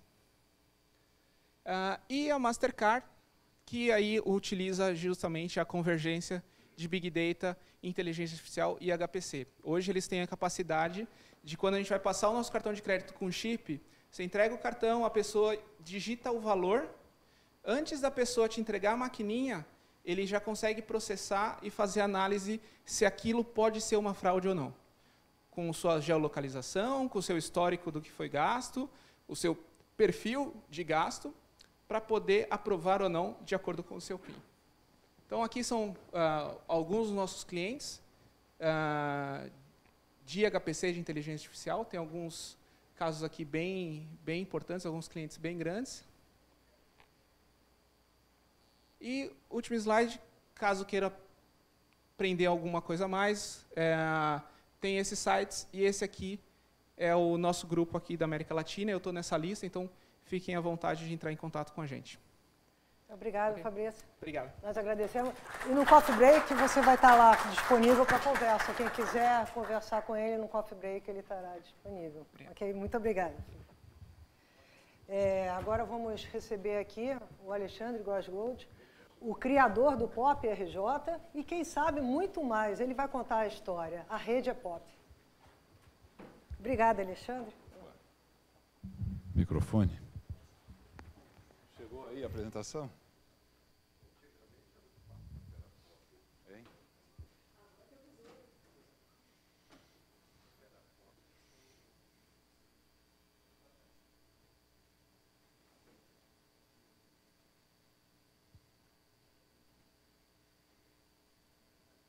Esse mesmo.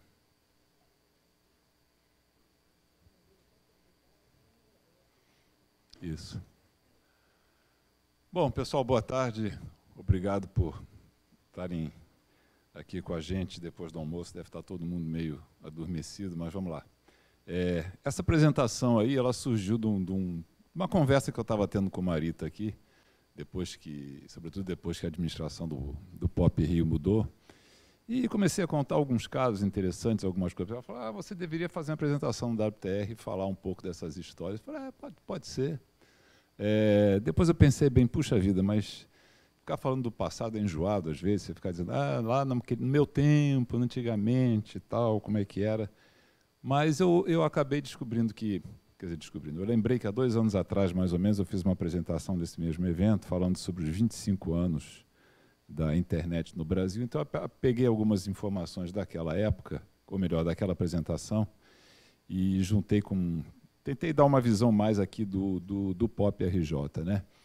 O Pop RJ, como talvez vocês saibam, ou muitos saibam, ele é uma iniciativa já bastante antiga. Foi uma das coisas que a Marita me perguntou, desde quando existe o Pop? Eu parei e pensei, rapaz, não sei, com esse nome eu não sei. Agora, como um ponto que é realmente importante para concentração de tratamento de informação e de comunicação de dados no Brasil e no Rio de Janeiro tem bastante tempo. Quando eu vim para o LNCC, trabalhar no LNCC, que ocupava este prédio na década de 80, aqui já era um importante centro de tratamento de dados. Naquela salinha ali do outro lado do corredor, hoje aquela sala está meio triste, meio feia, como qualquer data center hoje é triste, é feio, é um bando de REC preto com umas luzinhas piscando e nada acontece. Mas na época era um CPD com mainframe, então era uma coisa bonita, alegre, iluminada, cheio de fitas magnéticas rodando para cima e para baixo, luzes piscando, era realmente uma coisa muito alegre. E ele se comunicava com 2 outros institutos aqui do Rio de Janeiro, o INPA e o Observatório Nacional. O LNCC tinha criado uma filial lá em Belém, e tudo isso se comunicava através de linhas de comunicação de dados, que na época era uma coisa assim bastante revolucionária. A palavra que se usava na época era teleprocessamento. Hoje ninguém mais fala nisso, acabou, saiu de moda, não existe mais, mas era a palavra da época. E a gente vivia uma época muito, muito, muito complicada para fazer essas coisas, né? E eu queria falar para os mais jovens aqui, mas eles não estão presentes. Mas, de fato, foi uma época assim, que as coisas eram feitas com muita dificuldade. Isso foi há 34 anos atrás. E um pouco mais tarde, em 1985, eu busquei alguns marcos para a gente ter uma perspectiva de como era o mundo naquela época. Aqui no Brasil a gente não falava nada, mas nos Estados Unidos a rede, a NSFNet, já estava sendo formada, que já era com protocolos TCP/IP, já era o grande embrião da internet, mas no Brasil era totalmente desconhecida. Até nos Estados Unidos a internet era totalmente desconhecida, só nas universidades é que era conhecida. O PC já existia, rodando o Windows 1.0, olha ele lá embaixo ali. Na verdade, não mudou muito, é mais ou menos a mesma coisa. Alguns me contestarão, mas talvez não seja assim. Bom, no Brasil, o cenário era da reserva de mercado de informática, estava rodando de vento em popa, né?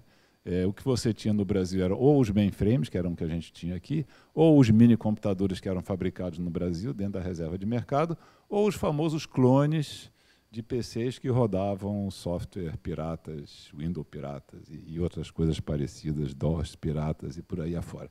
Foi uma época muito complicada, até um pouco triste. Por curiosidade, a nossa moeda era a segunda versão do Cruzeiro, porque teve a versão 1, a versão 2, a versão 3.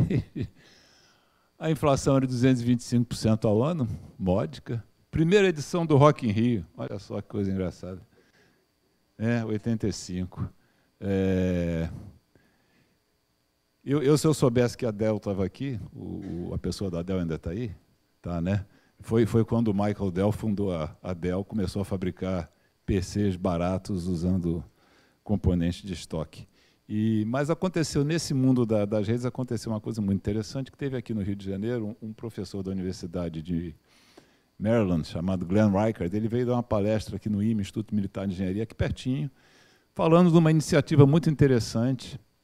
Como eu falei, no Brasil, você tinha mainframes, ou tinha mini-computadores, ou tinha os micro-piratas. Nenhum dos microcomputadores falava em rede, né? Não tinha isso.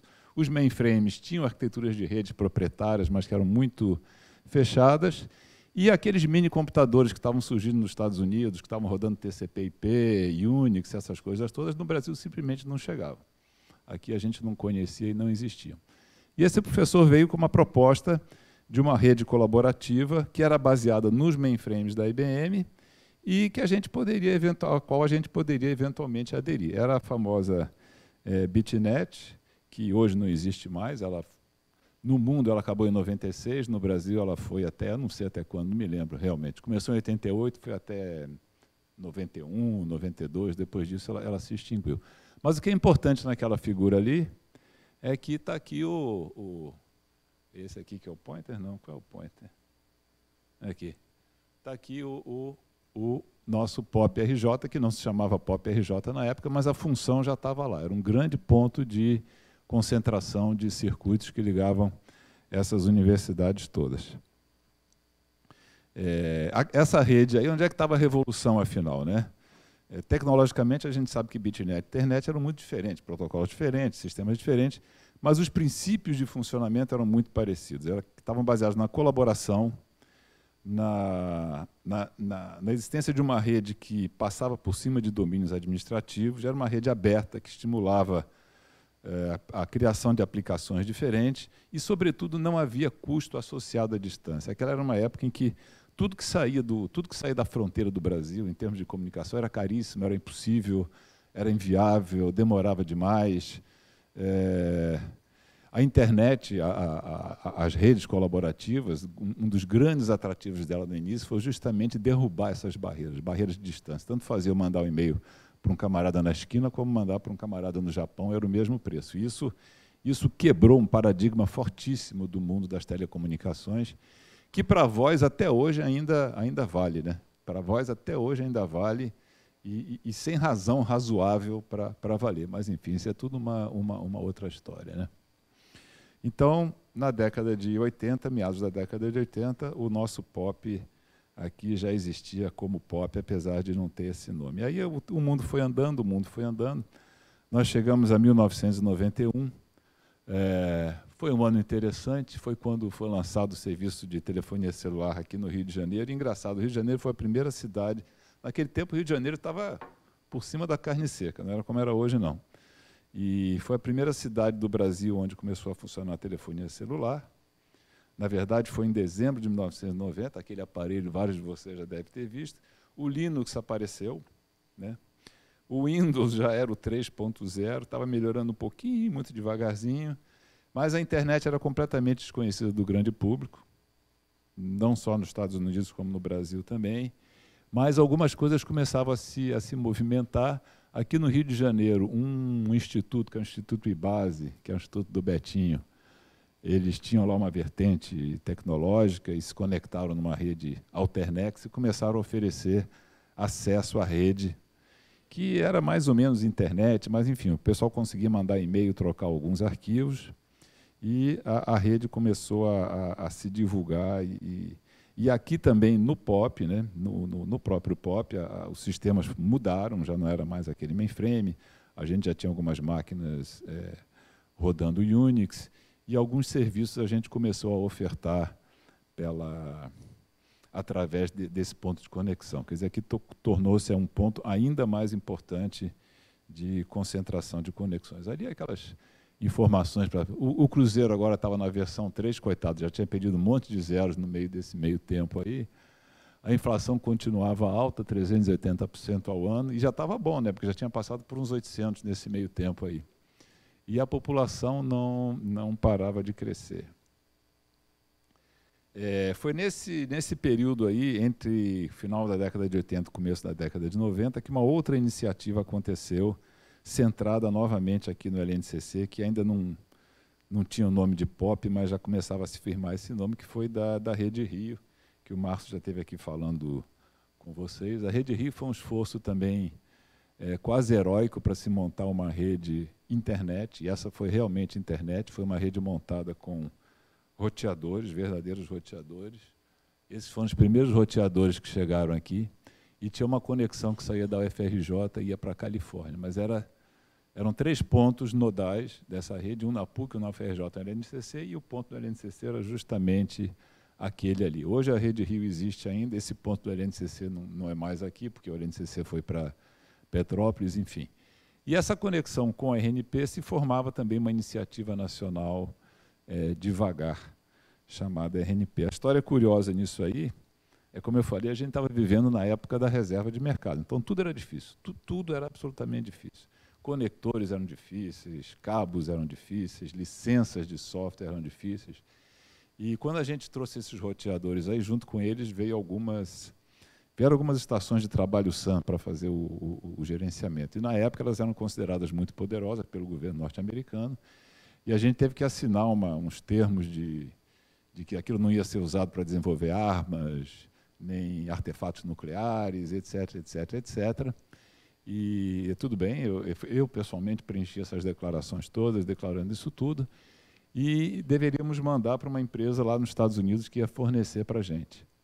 E qual não foi minha surpresa? Eu descobri que o nome da empresa que ia fornecer para a gente chamava-se General Atomics. Falei, pronto. Não vem, né? Não vem. Mas, por incrível que pareça, veio. Essa empresa era uma empresa ligada à Universidade da Califórnia, e veio um rapaz lá, eu fiz questão de botar o cartãozinho dele, porque ele realmente nos ajudou bastante, esse indiano, Pushpendra Mota. Um belo dia chega um indiano aqui, junto com os roteadores Cisco, a gente não tinha a menor ideia de como é que mexiam com aquelas caixas ali, aquelas caixas fechadas. Chegou esse indiano aqui para ensinar a gente a configurar a rede, botar para funcionar, e tudo deu certo. E eu aprendi algumas lições muito boas com esse indiano. Engraçado que nos primeiros contatos que a gente fez com a UCLA, para a rede, eles falaram, quais roteadores vocês querem? Vocês querem Cisco ou Elfleet? Eu falei, hein? Eu tenho que escolher? Porque a NSFNet tem essas duas marcas de roteadores. Alguns são Elfleet, outros são Cisco. Escolhe aí. A gente meio que tirou na moedinha e falou, Cisco, tá bom. E, de fato, acabou sendo a marca que ficou. A Elfleet foi logo em seguida vendida para Bay Networks, por sua vez foi comprado pela Nortel, enfim, não existe mais como marca hoje em dia. Mas esse indiano ele deu alguns conselhos muito bons para a gente, que eu guardo até hoje com muito carinho, né? Um deles é, não entende, não mexe. Isso sempre dá certo. Isso sempre dá certo. Porque tinha muitas opções. De repente, quando ele mostrou, nossa, quantas opções para configurar aqui, ele falou, calma, só mexe naquilo que você precisa. Não entende, não mexe. Quem construiu esse troço entende muito mais da rede que você. Eu falei, tá bom. Não entende, não mexe. Bom, 1992, então, já saindo de 91, eu acho que foi aí que o POP começou a ser chamado de POP realmente, quando aconteceu a iniciativa nacional da Rede Nacional de Pesquisa, da RNP, que foi muito impulsionada pela ocorrência no Rio de Janeiro da Eco 92, então tinha que ter uma rede de internet funcionando.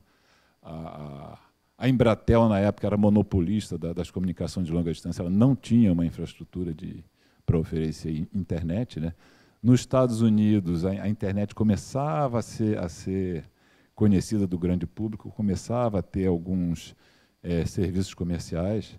Eu me lembro que, nessa época, eu comprei alguns CDs lá numa loja dos Estados Unidos, usando o Telnet. Você fazia Telnet para o endereço lá e abriam os menus e você comprava uns CDs e os CDs chegavam aqui no Brasil. E essa foi a primeira versão do backbone da RNP, que vocês podem ver que nada tinha nessa região aqui, mas, enfim, essas capitais aqui estavam mais ou menos interligadas. E aqui está o ponto do Rio de Janeiro. O ponto do Rio de Janeiro era exatamente ali no POP RJ, isso há 27 anos. Aí, depois disso, a coisa degringolou, né? Começou a disseminação ampla da internet, ela saiu começou a sair na grande imprensa. Por curiosidade também, nessa época foi publicado um livro da O'Reilly, The Whole Internet, num livro. A pretensão do livro era ter todos os sites lá listados, era um catálogo de sites, porque já começava a ter a web começou em 93, 92, se não me engano, já começava a ter alguns sites disponíveis, então ele pretendia catalogar tudo isso. Eu acho que saiu uma segunda edição, depois eles desistiram, não dá, tchau, até logo, passar bem. Em 95 foi quando a internet realmente começou a ser disseminada no Brasil. A revista Veja publicou uma reportagem, a rede planetária explode. Não, a rede planetária em que você ainda vai se plugar. Não é? A TV Globo colocou, tinha uma novela na época, Explode o Coração, aí o pessoal mandava e-mail, trocava, aí pronto, aí foi a disseminação total da rede. E foi instituído o Comitê Gestor da Internet Brasil para organizar essa bagunça que começava a se formar, né? A Embratel começou a oferecer serviço de internet e ela fez muito esforço na época para se manter como monopolista, mas houve uma política de governo muito forte que disse não vai ser assim, nós vamos criar o Comitê Gestor e provedores individuais aparecerão. E a partir de 95, houve nesse momento um indicativo da RNP de que os POPs deveriam dar suporte a provedores comerciais, a conectar provedores. Então, de fato, vários provedores se conectaram aqui no POP, vários. Alguns existem até hoje, né, que eu me lembro de cabeça. Mundivox é um deles, que até hoje existe, ele teve conectado aqui no POP. Centroin, não sei se existe ainda, mas esteve conectado aqui no POP. E alguns serviços ficaram bastante famosos, que eu chamo a atenção aqui. Tem algumas pessoas que estão aqui presentes que foram daquela época, né? Podem também me corrigir se eu falar alguma besteira ou acrescentar alguma coisa. O KD, em particular, para quem se lembra, o KD ficou muito famoso como mecanismo de busca, né? Na era pré-Google, aqui no Brasil, um grupo de garotos formou uma iniciativa, chamou de KD, começaram a catalogar uma série de sites e funcionaram como mecanismo de busca. O KD funcionava aqui no POP. Né? Na verdade, funcionava em cima de uma mesa de escritório, lá no terceiro andar, eram 3 ou 4 desktops empilhados, e lá que eles começaram, e foram crescendo, depois desceram aqui para o data center, e também chegou um momento que eles resolveram vender. Venderam por uma boa grana. Não compraram nem um saquinho de pipoca para a gente. Né? Foram absolutamente ingratos, mas se deram... Não pagaram aluguel. Não... Podia ter trazido uma caneta, uma agenda, alguma coisa. Não, nada. Pois é. E começou aqui também uma atividade forte de troca de tráfego. Né? A gente, rede acadêmica, fazia muita pressão junto aos provedores comerciais, sobretudo aos grandes, né, que era a Telemar na época e a Embratel. A Embratel não queria trocar tráfego de jeito nenhum, tinha uma resistência muito grande, mas com a gente eles acabaram trocando. Era feita aqui no Rio, uma delas era aqui no Rio de Janeiro. Não existia ainda o projeto X, o projeto X só começou em 2004, algum tempo depois. mas foi o embrião disso aí, de troca de tráfego. Foi mais uma coisa que aconteceu com bastante intensidade naquela salinha ali. Então, era só isso que eu queria falar, né? Dizer que, ressaltar a importância que a gente dá a esse espaço. Esse espaço já foi reformado várias vezes, já foi trocado de tecnologia, equipamentos entraram, saíram, mas ele continua sendo um ponto importante, e eu vejo até com satisfação a melhoria recente que teve nele, né? Ele passou por uma época aí bastante complicada, de dificuldade de investimento, mas agora ele está ficando bacana novamente, quase tão bacana como na época que eu vim trabalhar na LNCC, que era muito bem estruturado o espaço aí, e espero que ele continue importante e atuante para as comunicações de dados e para as redes, não só do Brasil, mas, sobretudo, do Rio de Janeiro. Era só isso aí. Muito obrigado. Obrigada, Luciano. Como nós temos tempo, vamos abrir para perguntas. Eu vou fazer a primeira. Perguntas ou contribuições também, porque, como eu falei, tem pessoas tem aqui que viveram essa época aí. Quem mais você dá mérito à criação do POP RJ, além de você? Tinha mais alguém aqui com você? Sim. Muito obrigado por ter lembrado. Não, quer dizer, eu não me dou tanto mérito. Você que disse que eu era o criador do POP. Você é o dinossauro da internet no Rio de Janeiro? Não tem assim, quer dizer, teve um grupo de teleprocessamento do LNCC que trabalhou muito nisso, era o Flávio Toledo, que está aí, o Nelsinho Ribeiro, já falecido, o Paulo Cabral, que está no LNCC, hoje ele deve estar lá em Petrópolis, o Augusto Halp também, que esteve nesse grupo, o Alberto Ester, que está aqui, que na época era novo, esse rapaz já foi... Ele já era foi um rapaz novo, novinho naquela...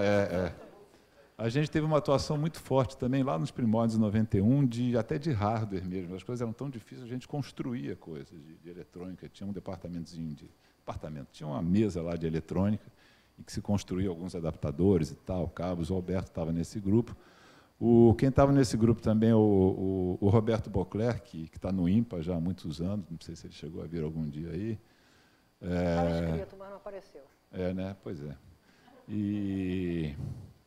E eu queria também, eu acho que eu deixei para o final, ressaltar o trabalho que foi feito pelo chefe do DCE, que era o Departamento de Computação Eletrônica na época, que era o Jaime Goldstein.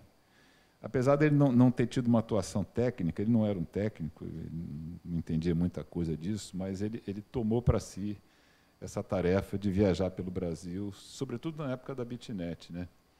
De convencendo os reitores, os departamentos de TI das universidades a se conectarem à rede, numa época em que essa questão da rede não era vista assim como um valor, né? O pessoal via assim de um jeito meio atravessado, pode ser que seja interessante, dá um trabalho danado, né? Dá muito trabalho.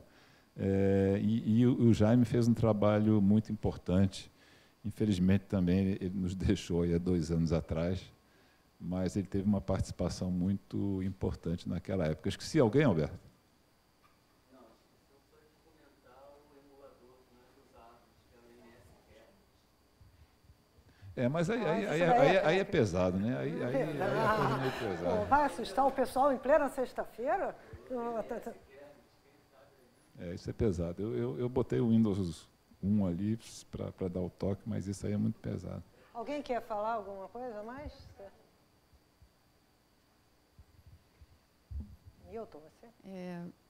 Muito boa palestra, obrigado por relembrar os Jurássicos aqui, todo esse passado, foi bem interessante. Eu só queria, quando você falou do KD, eu me lembrei de um dos principais concorrentes dele, só para fazer uma contribuição, que era o Alta Vista, que inclusive foi um projeto que, se eu não me engano, eu não me lembro qual fabricante de servidores na época, ele nasceu de um fabricante de servidores que queria testar a capacidade da CPU, que era um projeto novo, e aí, então, ele fez esse buscador, né, na época, com robôs que iam lá nos endereços e capturavam e catalogavam, que foi o princípio usado pelo Google anos depois, né, quando foi criado. Então, eu acho interessante, o Alta Vista foi um projeto interessante. O KD ele funcionava por um princípio bastante diferente, até onde eu sei, era por cadastramento de URLs, né? E era muito lento, inclusive, né? As pessoas mandavam para o para o camarada do KD uma URL, ele cadastrava lá e algum tempo depois entrava, não era não tinha esse princípio de buscar coisas. Isso. Na época, o Alta Vista era o Chan, era o grande É, buscador. O Yahoo tinha também um buscador, né? Não, o Yahoo comprou O Yahoo Alta acabou Vista comprando o depois. KD, mas ele já existia como Não, o buscador. Alta Vista também. Sim, também existia, né? É até curioso, né? Porque é um caso que eu sempre penso como um caso... Sempre que alguém me diz, isso eu não vou fazer porque já existe no mercado um monte, aí não cabe mais um. Eu me lembro do exemplo do Google. Quando o Google começou, eu dizia, que isso? Está doido? O mercado que já é totalmente dominado pelo... Ele não só entrou, como arrasou, botou todo mundo para fora e se tornou sinônimo de O oráculo. de busca e acabou virando palavra comum, né? Virou verbo, né? Google it. Isso aí. Obrigada pela palestra. Mais alguém quer fazer alguma pergunta, alguma observação? Acrescentar alguma coisa? Nós também podemos conversar no coffee break, né? Não, ainda está lá. Gente, lembrando aqui que ainda tem mais um bloco, importante bloco no final da palestra, e a gente só vai fazer o sorteio no final porque a gente quer que vocês fiquem até o final do evento. Claro, né? Então, aguardo vocês daqui a meia hora no máximo aqui dentro. São 15h30, 15... até as 16. Até já.